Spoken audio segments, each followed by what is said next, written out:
That was the 1000th round on the SIG M18. So 1,000 rounds is not much in the gun world, but right out of the box, I have not oiled this pistol. I haven't cleaned this pistol. I haven't done anything to this pistol as far as maintenance, cleaning, anything, and it has not failed not one time. And you know, usually most pistols, most firearms have a break-in period of 200 rounds, somewhere along them lines, and then they run smoothly. Like a Glock, it's around 200 rounds, 300, and then you shouldn't have a problem with it.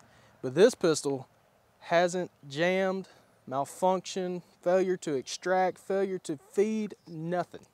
It has ran flawless from the time I got it to now. So welcome to the channel, or welcome back to the channel. So I have with me a SIG M18.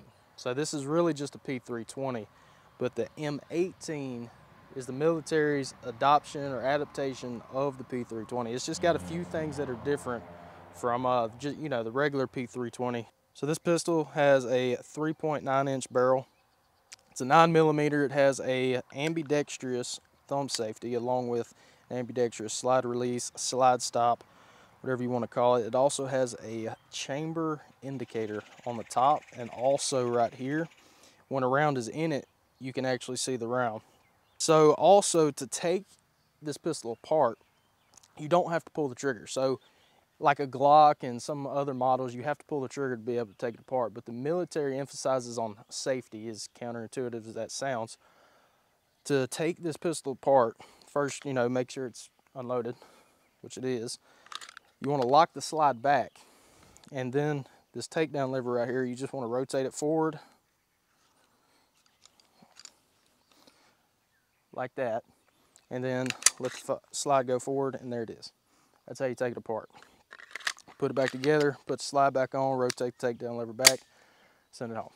So that's how you take that down. So with this pistol, it comes with two 21-round magazines, and it comes with one 17-round magazine. The 21-round magazines stick out just a little bit out of the mag well, and I believe that's for, like, if it gets gummed up, it gets dirty, anything like that, you have just a little extra grip on this to be able to pull it out. But what I don't like about that is with the 21-round magazines, the grip is about the same length as a Glock 17, and when it comes to appendix carrying something like this, a full-size handgun, this little bit tends to print on the side of my t-shirt. So with the 17-round magazines, it sits flush with the mag well. The slide length, on the other hand, is the same length as a Glock 19. So one thing I do like about the slide release on this, it's a little further back than most of your full-size handguns or handguns in general.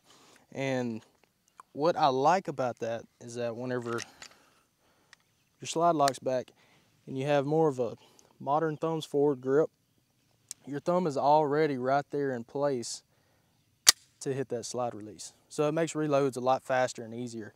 You can't really get to it if the safety is engaged, but if you're reloading on an active shooting drill or whatever it is, your safety is going to be off, and it just makes it very convenient to get to. So we can just ghost that trigger real quick. So this trigger is about a 6 to 7 pound trigger, and it has about 2 millimeters of play before it hits that first wall.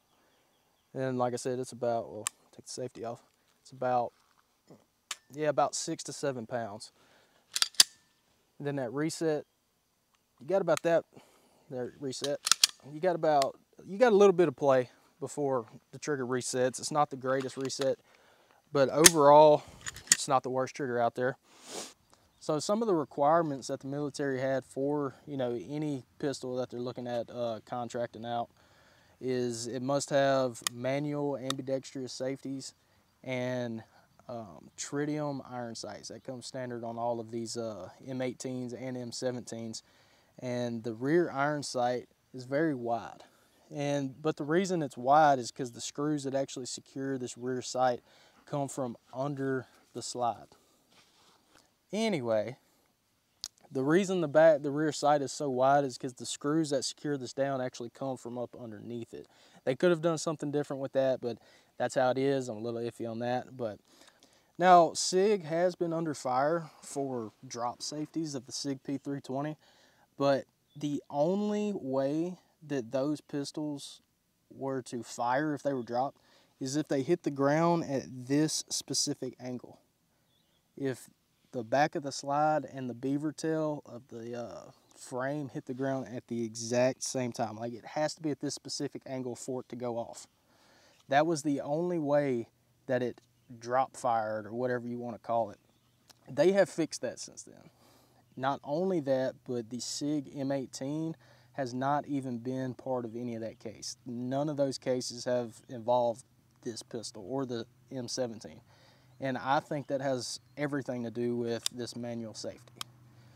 But even then, they have fixed those problems since then. I don't think you should have any issues along those lines. So I like it. I think it's a good pistol. Should you buy one? If you want one, yeah, I think you should. I like it. I'm just a random guy on the internet, but that's my opinion on it. So SIG M18 to me is a thumbs up.